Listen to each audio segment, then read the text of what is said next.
శుభకార్యాలకు పూజార్ల కోసం వెతుకుతున్నారా? పూజారీస్.com లో అతి తక్కువ ధరలకే పూజార్లను ముందే బుక్ చేసుకోండి. వెంటనే కాల్ చేయండి.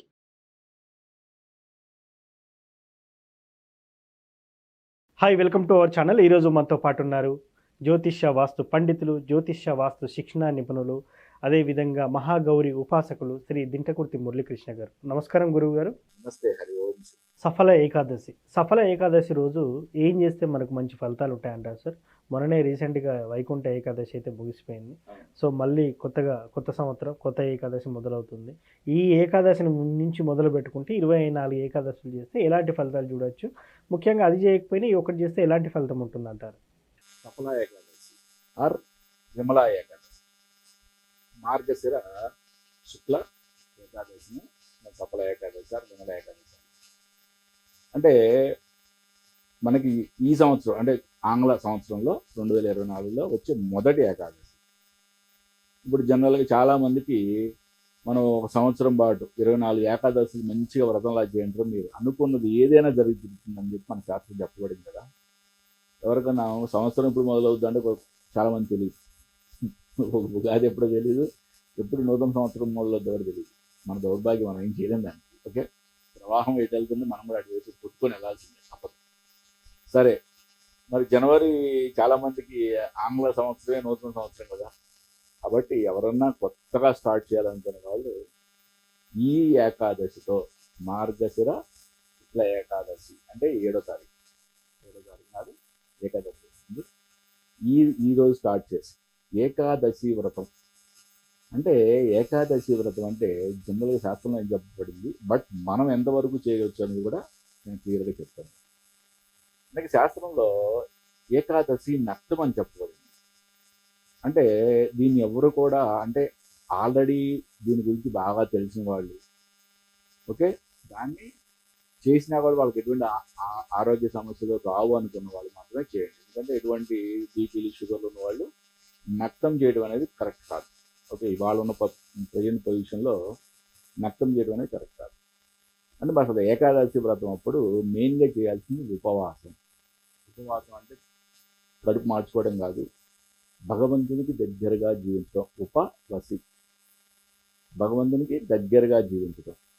దశమి రోజు సాయంత్రం నుంచే, ఓకే, అంటే ఎటువంటి అన్నాహారాలు వాటి మీద ధ్యాస లేకుండా భగవంతుని మీద దృష్టి కేంద్రీకరించాలి.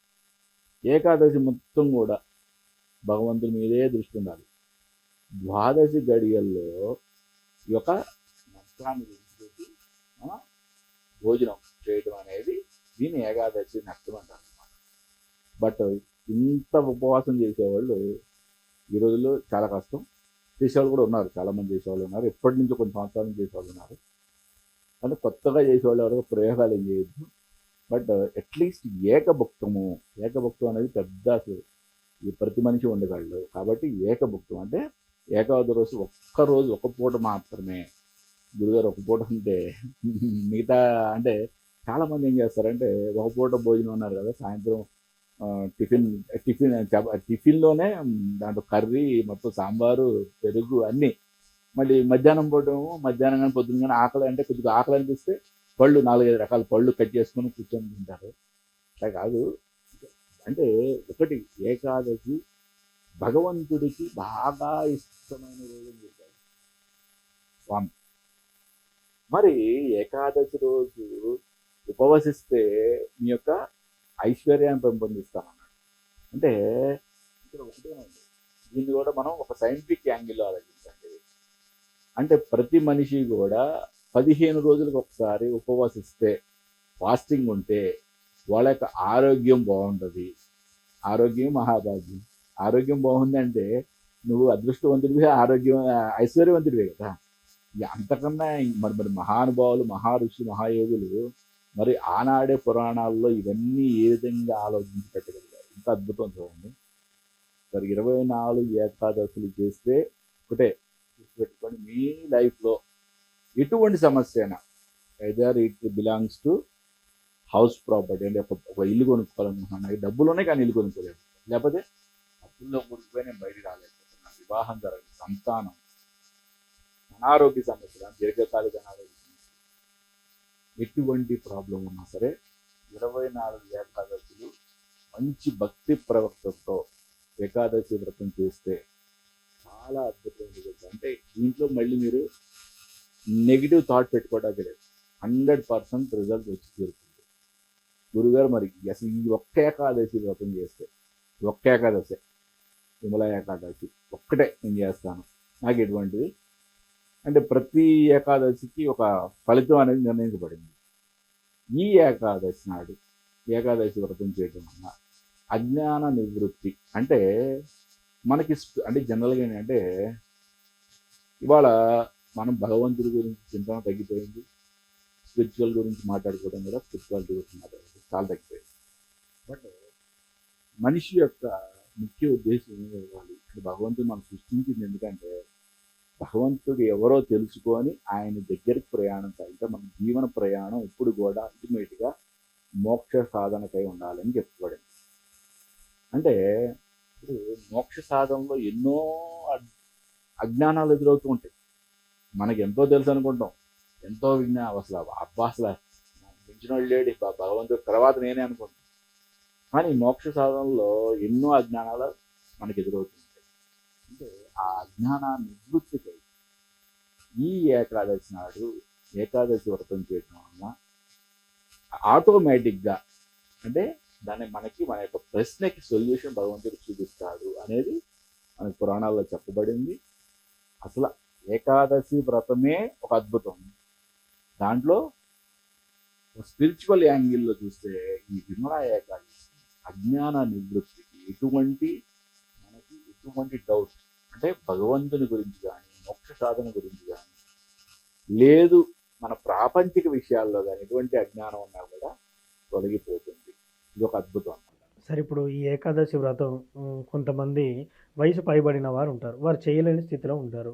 సో వాళ్ళకి భక్తి ఉంటుంది కానీ చేయలేని స్థితిలో ఉంటారు. వాళ్ళు ఏదైనా శ్లోక పారాయణము, మంత్ర పారాయణము, ఈ పూజా ఫలితం దక్కే విధంగా ఏదైనా ఉందంటారా? కనీసం చదవలేకున్నా వినే అంత ఉంటుంది వాళ్ళకి. అలాంటప్పుడు ఏ శ్లోకం ఏ మంత్రం వినాలంటారు? ఓం నమో నారాయణాయ అనే అష్టాక్షరం చదవడం కానీ శ్రీరామ రామ రామేది రమే రామే మనోరమే సహస్రనామ తత్తుల్యం రామనామ వరాననే అనే ఈ యొక్క శ్లోకాన్ని చదవడం ద్వారా కానీ అష్టాక్షర మంత్రాన్ని కానీ లేదా ఈ శ్లోకాన్ని పురాణ శ్లోకాన్ని చదవడం కానీ మంచి అద్భుతమైన ఫలితం ఉంటుంది. ఎందుకంటే నారాయణుడు అంటే విష్ణుమూర్తి ఏకాదశి తనకి ప్రియమైన రోజు అని చెప్పాడు. నన్ను ఈ రోజు ఎవరైతే ధ్యానిస్తారో వాళ్ళ యొక్క యోగముఖ్యము నేనే చూసుకుంటానని చెప్పాడు. సరే, ఇప్పుడు వయసు పైబడిన వాళ్ళు ఉంటారు, లేకపోతే కొంతమంది చేయలేని వాళ్ళు ఉంటారు. వాళ్ళ కోసమే నక్తమొద్దు, అట్లీస్ట్ ఏకభుక్తము లేదు. ఓకే, ఒక పూటన్న స్వామి వారి మీద అంటే భోజనం మానేయడం ఒకటే ఉపవాసం కాదు. మరీ చెప్తున్నాను. అంటే మనం ఆ ఏకాదశి గడియల్లో స్వామి మీద మనం భక్తి శ్రద్ధలను చూపించడమే చాలా ఇంపార్టెంట్. అది అన్నం మానేయలేదు అన్ని పక్క పెట్టేసింది. దైవనామస్మరణతో భగవంతుడితో ఎప్పుడైతే మనం అనేకమై ఆయనకి దగ్గర అవుతామో మనకి ఆటోమేటిక్గా మనకున్న ఎన్నో బాధలు జాతక బాధలు కూడా తొలగించడానికి ఓన్లీ మనకి ఉపయోగపడేది భగవన్నామస్మరణ, భగవంతుని యొక్క శక్తి మాత్రమే. ఎప్పుడైతే మనకి దైవ బలం పెరుగుతుందో ఆటోమేటిక్గా మనకున్న ఆస్ట్రాలజీ వీక్నెస్ కానీ లేదా వాస్తు వీక్నెస్ కానీ వాస్తు బలం తగ్గడం కానీ ఏదైనా కూడా నివృత్తి అయిపోతుంది. Thank you sir. Saphala Ekadashi గురించి ఎలా చేసుకోవాలి ఏంటి అనేది చాలా చక్కగా చెప్పారు. Thank you so much. అది చూశారు కదా, సఫల ఏకాదశి ఎలా చేసుకోవాలి, చేసుకోలేని వారు ఏ మంత్రం చదవాలనేది గురువు గారు చెప్పారు. ఇది వాటి కార్యక్రమం. మరో కార్యక్రమంలో మళ్ళీ కలుద్దాం. Thank you.